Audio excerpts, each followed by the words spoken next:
The sun was a merciless hammer on the anvil of the Nebraska prairie, beating the last drops of hope from the cracked earth.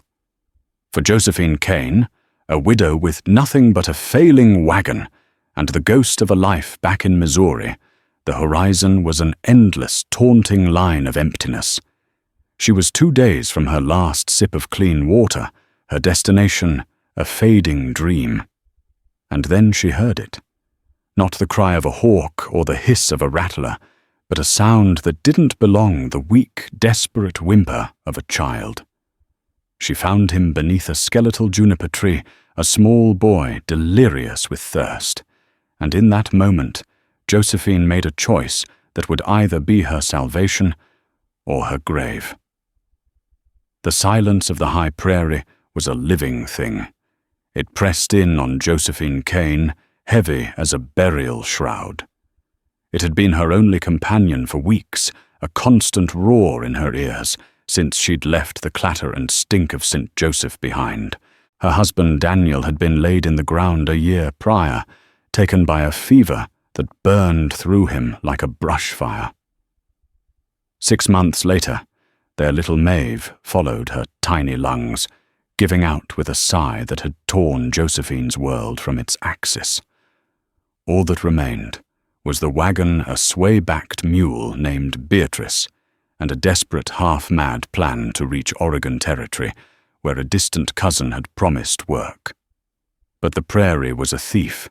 It had stolen the grease from her wagon axles, the strength from Beatrice's legs, and now the water from her last cask. The mule had given up that morning, lying down with a final, wheezing groan that felt like an accusation. Josephine had stood over the animal, her own throat a knot of dust, and for the first time had truly understood the meaning of alone. She was walking now, rationing what little strength she had left, when the sound snagged her attention. It was thin, almost lost in the drone of the cicadas. A lamb, perhaps, a coyote pup.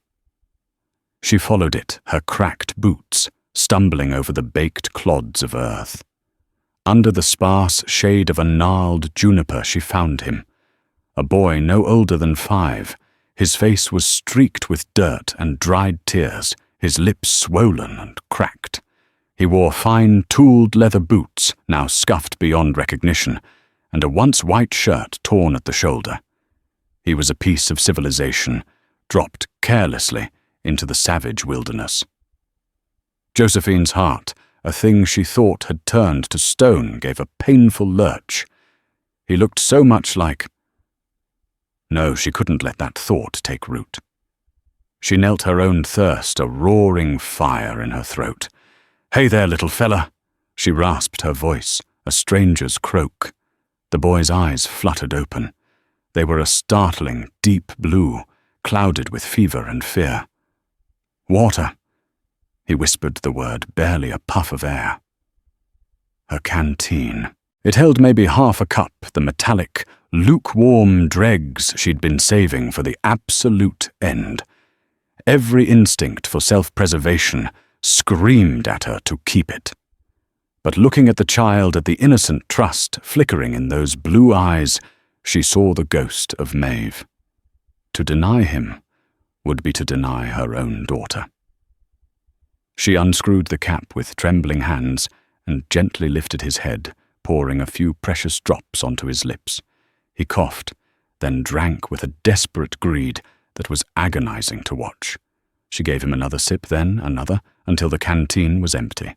He slumped back against her arm, a fragile weight. "Where's your ma?" "Your pa?" she asked, her voice softer now. He just shook his head, his gaze unfocused. "Papa. Horses," he mumbled. "So many horses." She looked around. There was nothing. No tracks but her own, and the faint, scuffed prints of the boy's boots leading from a shallow wash. No sign of a wagon, a camp, or a single rider. It was as if he had fallen from the sky. On his small wrist was a leather cuff, intricately stamped with a brand she didn't recognize, a stylized C, encircled by a coiled rope. It was well made, the work of a man with money. A cold dread trickled down her spine, colder than any water. Leaving him was murder. Taking him was a gamble with her own life, a life already hanging by a thread. He was a burden she could not possibly carry. But as he curled a small, grubby hand round her finger, his touch was an anchor in the swirling chaos of her grief and despair. He was not Maeve, but he was a child. He was a soul, and in that desolate, God-forsaken wilderness, a single soul felt like the most valuable thing in the entire world. "All right, son," she whispered more to herself than to him. "All right. Let's get you out of this, son." With a grunt of effort that sent black spots dancing in her vision, Josephine Kane scooped the boy into her arms. He was heavier than he looked, a solid living weight against her chest. She adjusted him on her hip, took a deep breath of air that felt like furnace smoke, and turned her face west. The sun was beginning its slow descent, painting the western sky in brutal shades of orange and red. She had to find water. She had to find shelter. She had to walk, and she could not stop. The prairie was no longer just empty. It was watching. Every step was an act of war against her own body. The boy, whose name she'd learned was Cody, drifted in and out of a feverish sleep, his head a leaden weight on her shoulder. The muscles in her back and arms screamed a chorus of sharp, stabbing pains. Her legs, unaccustomed to such a burden, after weeks in the wagon felt like brittle sticks. The landscape was a relentless, monotonous hell. The same brown grass, the same pale, infinite sky. The only landmarks were the sun at her back, and the occasional cluster of rocks that shimmered in the heat haze like monuments to forgotten gods. She talked to keep her mind from splintering. "My Daniel, he was a carpenter," she told the sleeping boy, her voice a dry rasp. "Built the finest cabinets in all of Buchanan County. Said we'd have a house in Oregon with a porch overlooking the sea. Can you imagine that Cody water so big you can't see the other side?" Cody didn't stir. His breathing was shallow, punctuated by soft, feverish moans. She checked his brow constantly. He was burning up. Without water, the heat would cook him from the inside out. The thought sent a fresh wave of panic through her, a panic she ruthlessly suppressed. Fear was a luxury, a fire that would consume the last of her fuel. As the afternoon wore on, the prairie began to reveal its teeth. She nearly stepped on a coiled rattlesnake, its dry, menacing buzz sending her stumbling backward with a choked cry. Her heart hammered against her ribs, and she stood, frozen for a full minute, her blood running cold despite the searing heat. She gave the snake a wide berth, her eyes now scanning the ground with frantic intensity, adding another layer of exhaustion to her ordeal. Later, a pair of vultures began to circle high overhead, patient black specks against the unforgiving blue. They were waiting. They knew the rules of this place, the weak fall and the patient feast. "Not today," she muttered, glaring up at them. "You hear me, not us. Not today." She tried to get more from Cody. "Your papa, Cody. What's his name? Where were you going?" The boy stirred his blue eyes, glassy. "Papa," Cole, he whispered. "Riding. The big grey." He coughed a dry, hacking sound. "Bad man," shouted. "A bad man." Josephine's attention sharpened. Who shouted honey? But he was gone again, lost in the fog of fever. Cole. It was a name at least. And a bad man. An accident seemed less likely now. Had they been attacked, robbed the tooled boots, and the fine leather cuff suggested they had something worth taking. The thought made the hairs on her arms stand up. If there were bandits, they could still be close. She was a lone woman with a sick child, a perfect victim. Her thirst was a physical entity, now a creature with claws tearing at the inside of her throat. Her tongue was a swollen, useless thing in her mouth. She thought of cool well water, of the taste of snow, of the rain on her face back in Missouri. The memories were a torment. Just when she felt her knees begin to buckle for the last time she saw it. It wasn't a mirage. A thin, wavering line of green nestled in a crease in the land ahead. Cottonwoods. And cottonwoods meant water. Hope, fierce and painful, surged through her. It gave her a last, desperate burst of energy. She picked up her pace, stumbling, half running toward the trees. The last 100 yards were agony. She could smell it now, the damp, loamy scent of life. She practically fell into the shallow, slow-moving creek, not even bothering to set Cody down gently. The water was muddy, lukewarm, and tasted of silt. But it was the most glorious thing she had ever experienced. She splashed it on her face, on Cody's face. He gasped, his eyes flying open with a flicker of clarity. Josephine ripped a strip of cloth from her petticoat, soaked it, and began to clean the grime from his skin. Then, using the same cloth as a filter, she let him drink and then drank herself long and deep, ignoring the protest of her shrunken stomach. As she held the cool, wet cloth to Cody's forehead, he looked at her. The fever had not broken, but the fear in his eyes had lessened, replaced by a simple, profound trust. "You're like my mama," he whispered, his small voice thick with sleep. "She sings." Josephine's breath caught in her throat. She couldn't sing. The songs had died with Maeve. But she could hum. She began to hum a low, tuneless melody, an old lullaby she hadn't thought of in months. As the sun bled its last colors across the horizon, and the world cooled into shades of purple and gray, she sat by the muddy creek, humming to a lost boy, who was not hers, feeling a shard of the woman she used to be piece itself back into the broken vessel of her heart.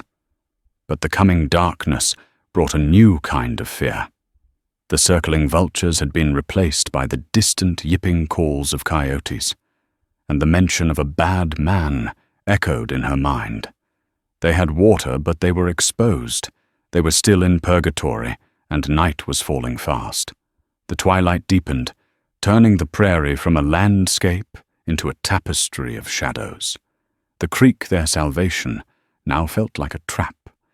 Its gentle burble was the only sound besides the rising chorus of coyotes and the incessant hum of insects.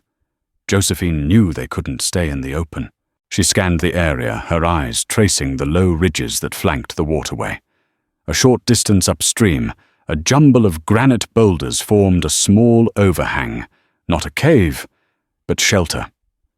"Come on, Cody," she whispered, gathering him back into her arms.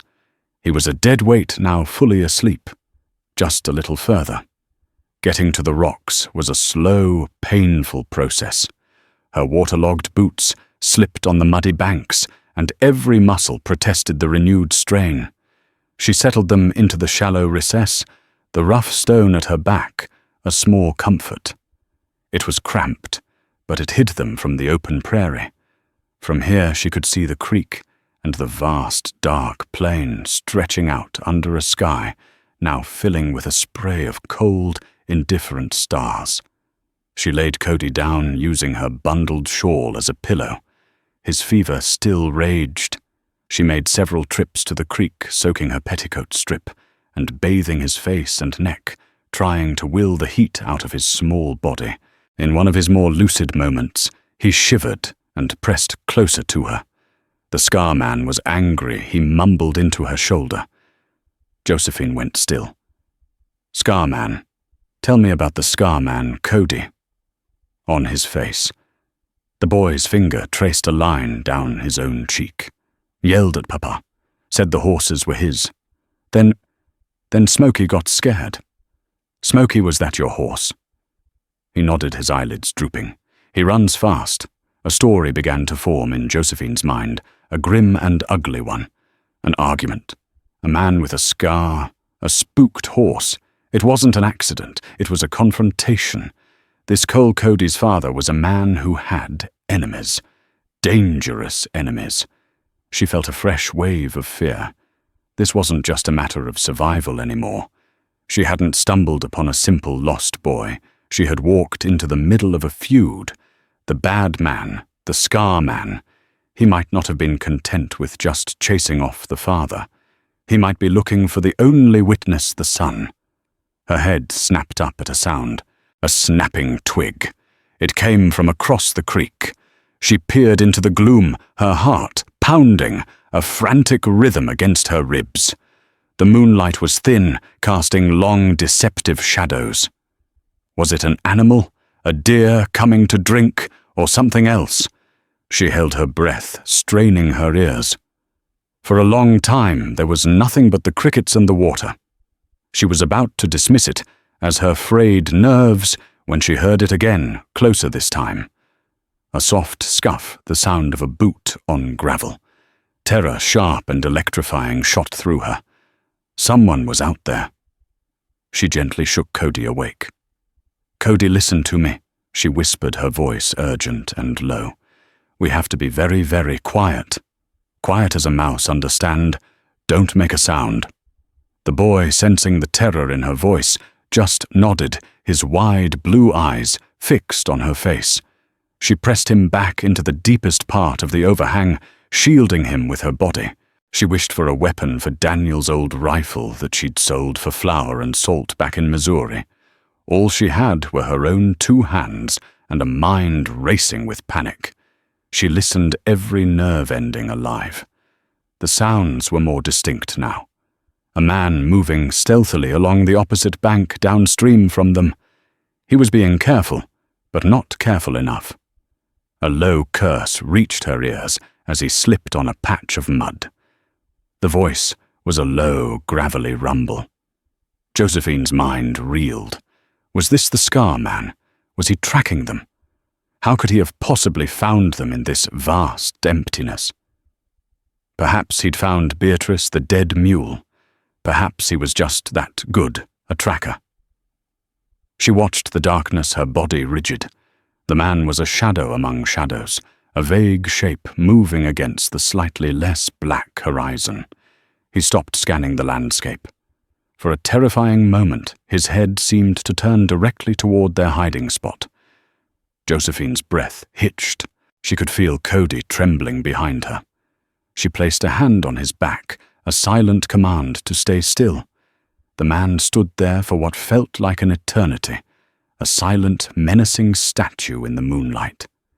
Then, with another muttered curse, he continued downstream, his form eventually dissolving into the night. Josephine didn't move for a full half-hour after he was gone. She stayed pressed against the rock, listening until the only sounds were once again the natural noises of the prairie at night.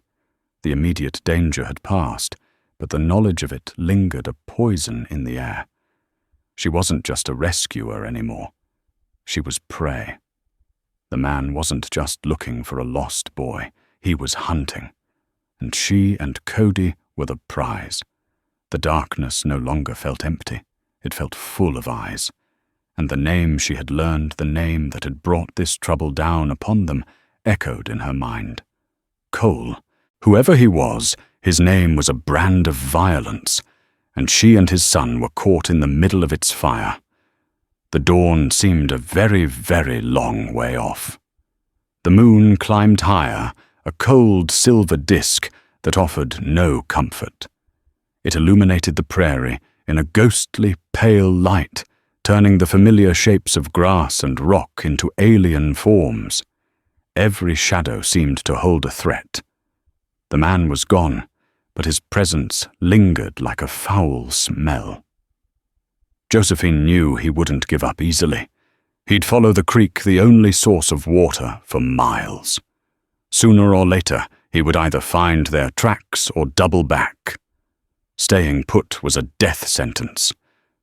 "We have to move, Cody," she whispered, her mouth close to his ear. The boy was exhausted, his brief rest shattered by the terror of the hunter. "I'm tired," he whimpered. "I know, little one, I know. But we have to be brave. We have to be clever."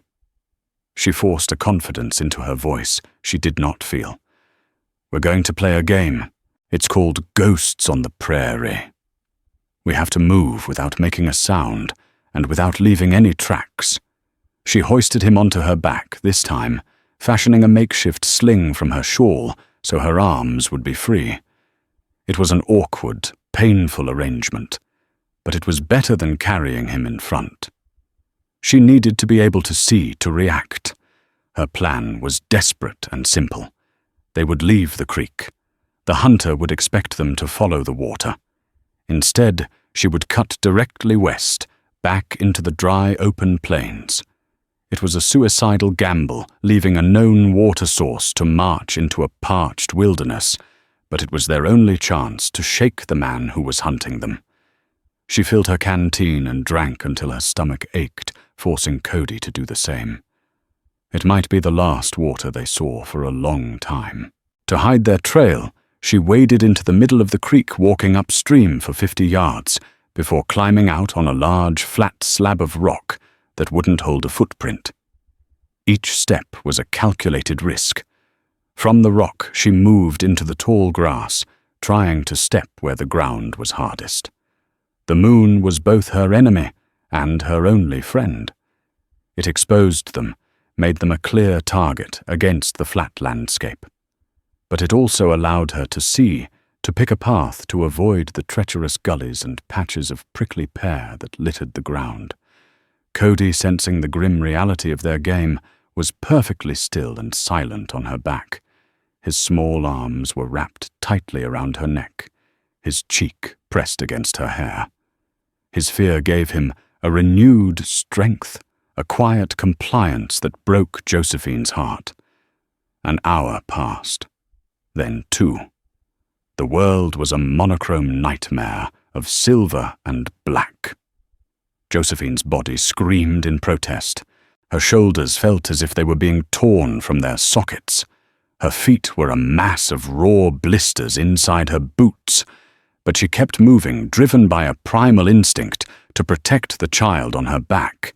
He was her responsibility. In a strange way, he was all she had left in the world. She paused behind a low rise, sinking to her knees to catch her breath.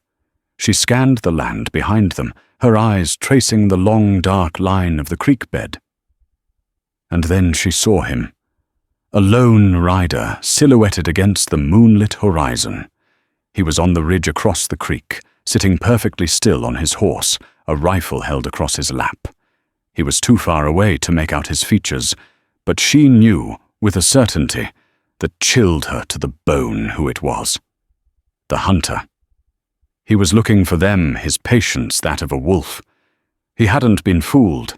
He knew they had to be out here somewhere. Josephine's blood ran cold. He had a horse.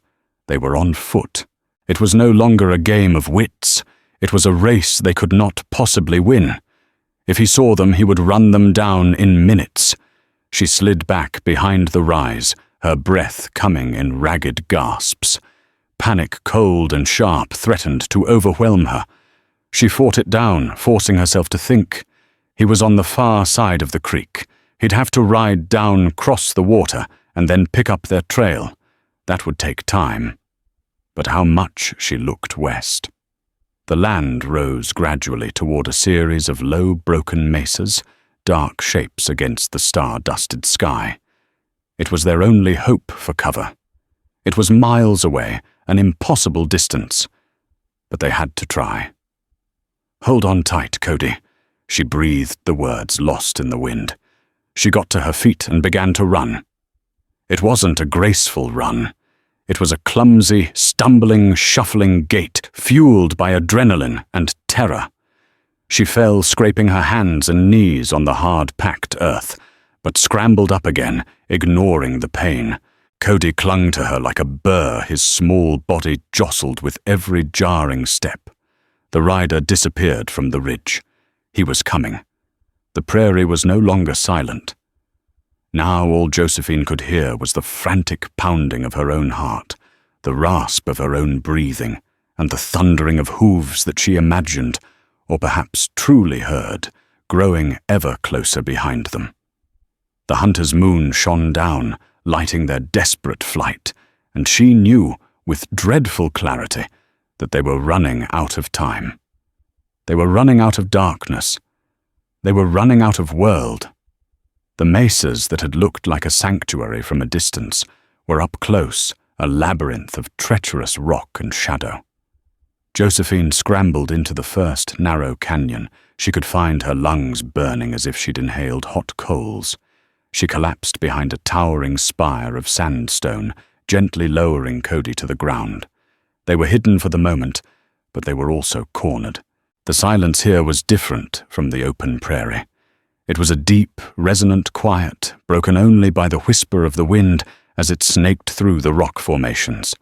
Cody was shivering, not from cold, but from sheer terror. "Is he gone?" the boy whispered, his voice trembling. "We're hiding, remember," Josephine said, trying to keep her own voice steady. "Good hiders win the game." She risked a peek around the edge of the rock. The vast moon-washed plain stretched out below them. There was no sign of the rider. Had he lost their trail in the broken ground, or was he dismounting, preparing to hunt them on foot, silently through this maze of stone? The latter thought was far more terrifying. A man on a horse was a visible threat. A man on foot could be anywhere. He could be listening to her whispers right now. Time stretched and became meaningless. Every gust of wind sounded like a footstep. Every skittering lizard sounded like a cocking hammer. Josephine's mind, starved and exhausted, began to play tricks on her. She saw movement in shadows that held nothing, heard voices in the wind's mournful cry. She held Cody close, the warmth of his small body, a fragile shield against the encroaching dread. She thought of Daniel, of the simple, safe life they had planned. How had she come to this, hiding in a god-forsaken desert, hunted by a faceless man responsible for a child who was not her own? A bitter wave of despair washed over her. It would have been so easy to give up, to simply lie down and let the end come. But then Cody stirred. He looked up at her, his blue eyes luminous in the faint light. "My papa will find us," he said. It wasn't a question or a hope. It was a statement of pure, unshakable faith. He has 100 horses. He can ride faster than the wind. 100 horses. A child's exaggeration, surely. But the conviction in his voice was a spark in the darkness of her soul. This boy, as small and weak as he was, possessed a core of certainty that she had lost. He believed in his father. "What is your papa's name, Cody?" "His full name?" "Silas," the boy said without hesitation. "Silas Cole. Silas Cole." The name had weight. It sounded like a man who commanded, a man who owned things, a man who might own 100 horses, a man who would certainly move heaven and earth to find his lost son. For the first time, Josephine allowed a sliver of hope to pierce her despair. They were not just running from someone. They were running to someone. If they could just survive the night. A stone clattered somewhere above them. Josephine froze, her body going rigid. The sound was sharp, unnatural. It wasn't the wind. She pushed Cody deeper into the crevice, her hand over his mouth, her eyes wide with terror. A figure appeared on the ridge of the canyon, silhouetted against the starry sky. It was him, the hunter. He stood there, a tall, lean shape peering down into the darkness. She could see the faint glint of moonlight on the rifle he carried. He was methodical, patient. He was sweeping the canyons one by one. He was directly above them. If he looked down, he might not see them, but a single cry from Cody, a single misplaced step from her, and he would know their exact location. Josephine's mind raced. There was no escape. No path forward, no path back. This was the end of the line. She closed her eyes, and a frantic, silent prayer formed in her mind. Not for herself. Let him be safe. Please God, let this child be safe. The man on the ridge shifted his weight. Another small pebble cascaded down the rock face, clicking a few feet from where they hid. Josephine could hear Cody's muffled, panicked breathing against her palm. And then another sound began. It started as a low, deep vibration, a tremor felt more in the bones than heard with the ears. It was a distant hum that grew steadily, relentlessly, into a rumble. It sounded like faraway thunder, but the sky was perfectly clear. The man on the ridge heard it too. He straightened up, turning his head to the east, listening. The rifle in his hands seemed to be forgotten for a moment. The rumbling grew louder, resolving itself into a distinct rhythmic pounding. It was not thunder. It was the sound of hooves, unmistakable. Not one horse, not a dozen, but a massive, ground-shaking number that defied belief. It was the sound of a living avalanche, a cavalry charge, an earthquake on horseback. The hunter's posture changed from confident predator to cornered animal. He took a few steps back from the edge, his head whipping around as he tried to pinpoint the source of the apocalyptic sound. Josephine, trembling, dared to look. In the far distance, under the cold light of the moon, she saw them.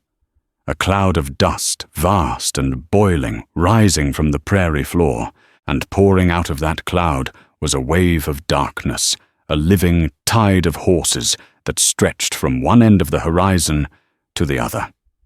At the head of the stampede were a dozen riders pushing the herd forward at a full, reckless gallop. Cody's words echoed in her ears. He has 100 horses. It wasn't a child's exaggeration. It was the literal, terrifying truth. Silas Cole was coming, and he wasn't just looking for his son. He was coming with the full force of his own private army, a thunderous display of power and rage that was about to crash down on this silent, desolate landscape.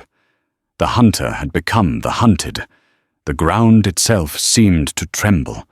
The sound was no longer just a rumble. It was a physical force, a deafening roar that swallowed the prairie's silence whole. The herd of horses, a chaotic sea of black, brown, and grey, flowed across the plain like a river in flood.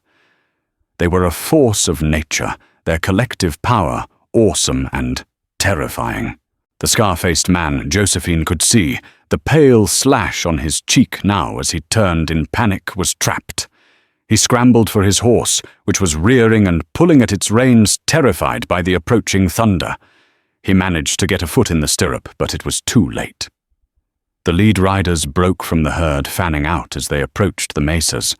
They were skilled, moving with a fluid certainty that spoke of a lifetime in the saddle. At their center was a man on a powerful grey stallion, a man who rode not just as a part of the storm, but as its eye.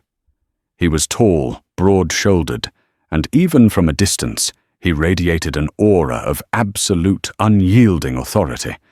He pointed not at the hunter, but towards the very canyon where Josephine and Cody were hiding. Papa Cody screamed, tearing his mouth from Josephine's hand. The single word, shrill and desperate, cut through the din. The man on the grey horse reined in so hard his mount nearly sat on its haunches. His head snapped in their direction. At the same time, the hunter, Jedediah Stone, finally managed to swing himself into his saddle. He fired a single wild shot in the direction of the cry before spurring his horse brutally, trying to flee back into the labyrinth of rocks. One of the other riders, a wiry man with a long duster, calmly raised his own rifle. A single sharp crack echoed, and the hunter's horse screamed and went down, its front leg buckling. Jedediah was thrown clear landing in a crumpled heap. He was alive, but his escape was over. 2 other riders immediately peeled off to secure him. But the man on the grey horse had eyes only for the canyon. He dismounted before his stallion had even come to a full stop and ran toward the rock spire, his long-legged stride eating up the ground. Cody, his voice boomed raw with a year's worth of fear and a moment of pure, undiluted hope. Josephine stood up, pushing Cody in front of her. She was shaking her legs, barely able to support her. The man Silas Cole skidded to a halt a few feet away. His face was weathered by sun, and wind etched with lines of command and recent grief. His eyes, the same deep blue as his son's, were wide and blazing with an intensity that seemed to look right through her. They were fixed on Cody. Papa Cody sobbed and ran into his father's arms. Silas Cole swept the boy up in an embrace that was both fierce and infinitely gentle. He buried his face in his son's dusty hair, his broad shoulders shaking with silent, racking sobs. For a long moment, the world ceased to exist. There was only a father and his son reunited at the edge of the abyss. The thunder of 100 horses faded to a backdrop for this one quiet miracle. Finally, Silas looked up, his gaze falling on Josephine. The relief in his eyes was swiftly being replaced by a storm of other emotions, confusion, suspicion, and a sliver of gratitude. He took in her torn dress, her scratched face, her utterly depleted state. "Who are you?" he asked, his voice, a low growl still thick with emotion. "My name is Josephine Kane," she said, her own voice barely a whisper. "I found him. By the juniper tree. He was alone." Silas's eyes narrowed. He looked from her to his son, then back. He ran a hand over Cody's forehead. "He's burning with fever. How long have you had him? Since yesterday afternoon. We ran out of water. I found a creek." One of the other men, a grizzled older cowboy with a kind face, walked up, leading the grey stallion. "Boss, we got Stone. He ain't going nowhere." Silas nodded, never taking his eyes off Josephine. He gently checked the leather cuff on Cody's wrist, his thumb tracing the coiled rope. "See." It was a mark of ownership, of belonging. And this woman, this stranger, had brought him back. Gus, Silas said to the older man, "Give her water. And a blanket." He looked back at Josephine. The suspicion was still there, a hard kernel of mistrust in the eyes of a man who had clearly been betrayed before. "My son tells me a scar-faced man was the cause of this. That would be Jedediah Stone, a foreman I fired for theft. He swore he'd ruin me. I've been tracking him for 2 days since I found Cody's spooked horse. What I want to know," he said, his voice dropping, becoming dangerously quiet, "is how you came to be in the middle of it." The implication hung heavy in the air. Was she a part of it? A conspirator, a kidnapper trying to play the part of a savior? The injustice of it, after everything she had endured, was a bitter pill. She had faced down dehydration, exhaustion, fear, and a killer, all to protect this man's son. She straightened her back, meeting his hard gaze with a flicker of her own weary fire. "Mr. Cole," she said, her voice shaking but clear, "I was a woman walking to her own grave when I found your son. He was hours from death. The man you call Stone hunted us across this prairie all night. I didn't ask to be in the middle of your war. But for the sake of your son, I fought it. You can believe me, or you can leave me here to the buzzards. At this point, I'm too tired to much care. Which?" There was a long, tense silence. Silas Cole stared at her, his expression unreadable. He looked at the defiance in her eyes, the honesty etched in the lines of her exhaustion. He looked at the state of her torn clothes and bleeding hands. And then he looked at his son, who was now holding onto her skirt with one hand while clutching his father with the other. The child's simple, trusting gesture said more than any words could. Slowly the hardness in Silas Cole's face began to dissolve, replaced by something else, something deeper. It was the dawning, humbling realization of a debt that could never truly be repaid. The first rays of dawn were breaking, spilling soft pink and gold light over the mesas and illuminating the scene below. The great herd of horses, now calm, grazed and milled about on the plain, tended to by a handful of riders. It was an incredible sight, a testament to the wealth and power of the man who stood before Josephine. Jedediah Stone was bound and gagged, thrown unceremoniously over a spare horse, his face a mask of sullen fury. Silas had wrapped Cody in a thick wool blanket and was giving him small sips of water from a clean canteen. The boy was already looking better, the simple security of his father's presence a more potent medicine than any doctor could provide. Silas turned back to Josephine.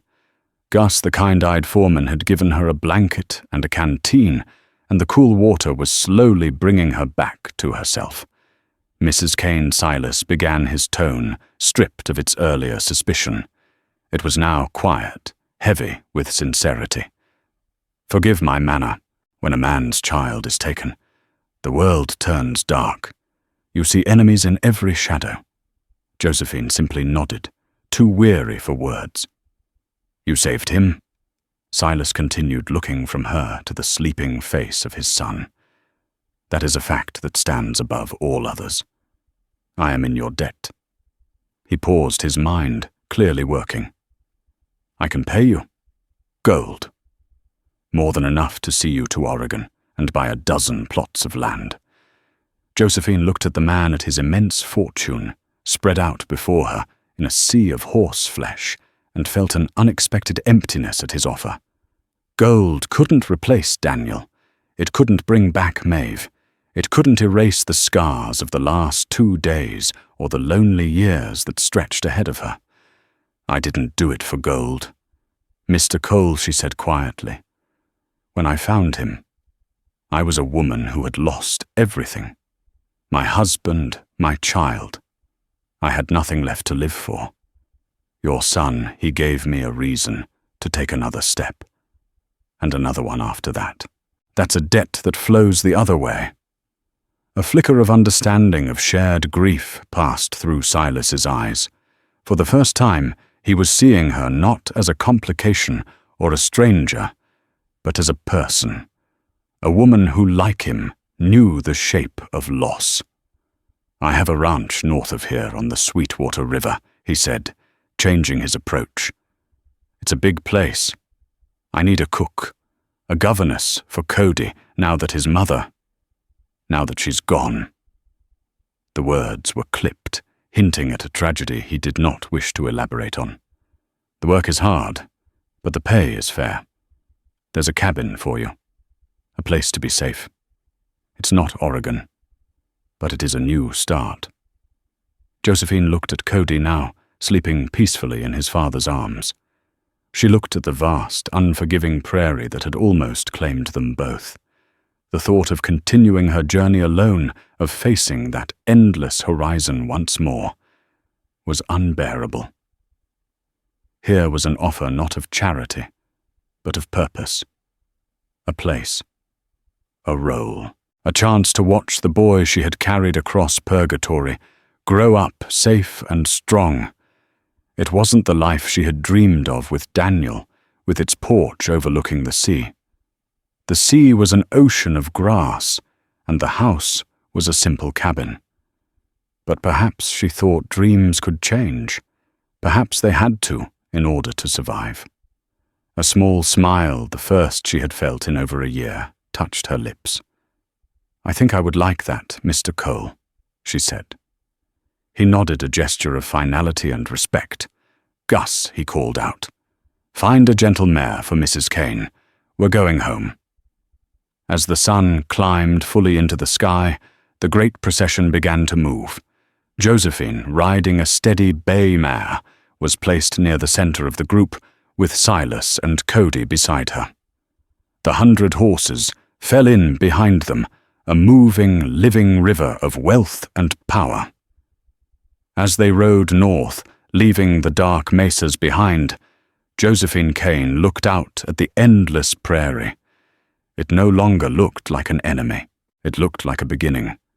She had walked into it, a ghost, a woman with nothing left to lose.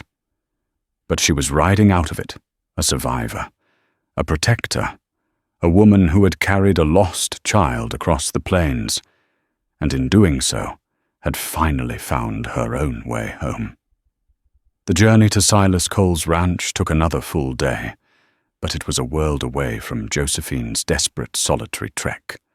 Riders scouted ahead, a chuck wagon provided hot meals, and the sheer presence of so many men and animals was a shield against the prairie's dangers. Josephine rode in a state of dreamlike exhaustion, observing the well-oiled machinery of Cole's operation. He was more than a rancher. He was a general, commanding a loyal army. The ranch itself was nestled in a wide, verdant bend of the Sweetwater River, a sprawling domain of sturdy log buildings, vast corrals, and lush hayfields. It was an empire carved out of the wilderness.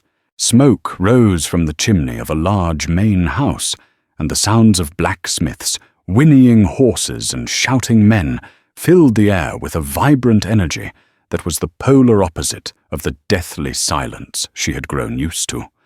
Her new home was a small, clean cabin, set a respectful distance from the main house. It had a solid door, a stone fireplace, and a real bed with a corn husk mattress.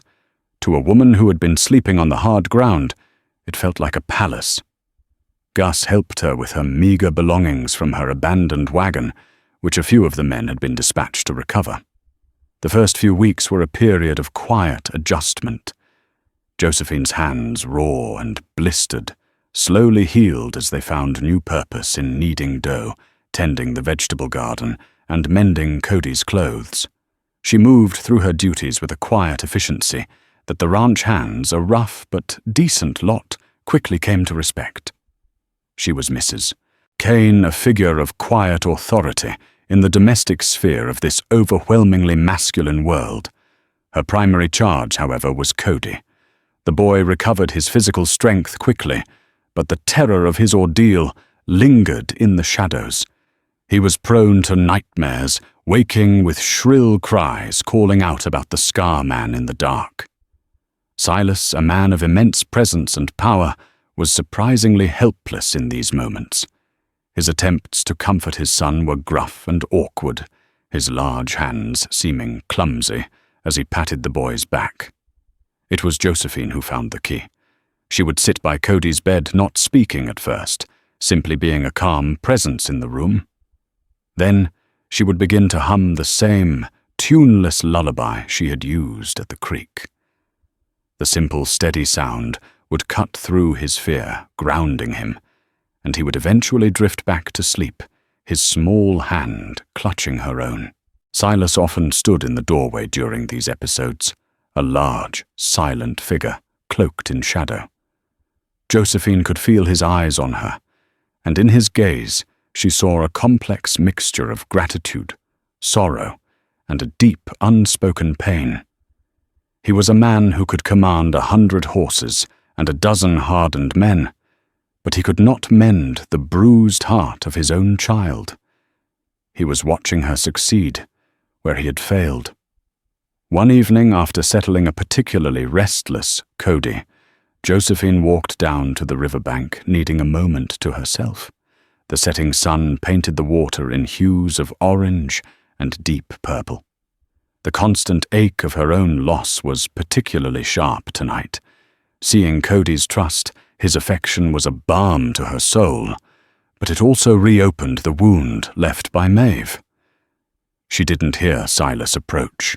He moved with a surprising quietness for such a big man. "He's sleeping soundly," Silas said, his voice a low rumble beside her. He wasn't looking at her, but out at the river. "He's a strong boy," Josephine replied. "He just needs to feel safe." His mother, Abigail. She used to sing to him, Silas said, the name spoken with a quiet reverence. She passed last winter, a sickness that came on fast. Since then, the light's been gone from him. Until now. He finally turned to look at her. "The song you hum, it's not one of hers." No, Josephine said softly, her gaze dropping to her hands. It was for my own girl, Maeve. She had not spoken her daughter's name to another soul since she'd left Missouri. Saying it now in this peaceful place felt both like a betrayal and a release. Silas was silent for a long time, absorbing her words. He wasn't a man given to easy comforts or platitudes. He simply stood beside her, sharing the weight of her grief with his own. Jedediah Stone will be handed over to the circuit judge in Fort Laramie, he said at last, changing the subject, but not the somber tone. He'll hang for what he tried to do. You and Cody will be safe from him. It was his way of saying thank you, of acknowledging the danger she had faced. It was his way of promising her a future free from that specific fear. Thank you, Mr. Cole, she said. Silas, he corrected her gently. My name is Silas. They stood in the fading light as the first stars began to appear in the darkening sky. Nothing more needed to be said. An understanding had been forged between them, a bond of shared loss and a mutual dedication to the small boy who connected their two fractured worlds. For Josephine, the wide, empty horizon no longer looked like a threat. For the first time in a very long time, it looked like a promise. This wasn't the life she had chosen, but in the quiet heart of the Sweetwater Valley, surrounded by 100 horses and the steady presence of a grieving father and his son, it was she realized a life that had chosen her. And it was enough. The story of Josephine Kane isn't just a tale of survival against the harshness of the Wild West. It's a story about how our deepest purpose can be found in our darkest moments. When she had lost everything she held dear, the universe didn't give her a reward. It gave her a responsibility. In carrying Cody, she found the strength to carry herself. His father's arrival with 100 horses wasn't a fairy tale rescue. It was the consequence of her courage, the powerful result of a simple human choice to help a child in need. It's a reminder that sometimes the greatest acts of heroism aren't about fighting dragons, but about taking one more step in the desert when you have every reason to lie down. If Josephine's story of resilience and unexpected grace moved you, please help us share more tales like it. These stories of the forgotten heroes of the past are the lifeblood of our channel. Hit that like button to let us know it resonated with you. Share it with someone who loves a powerful story. And most importantly, subscribe and turn on notifications. Every click helps us keep these histories alive. Thank you for listening.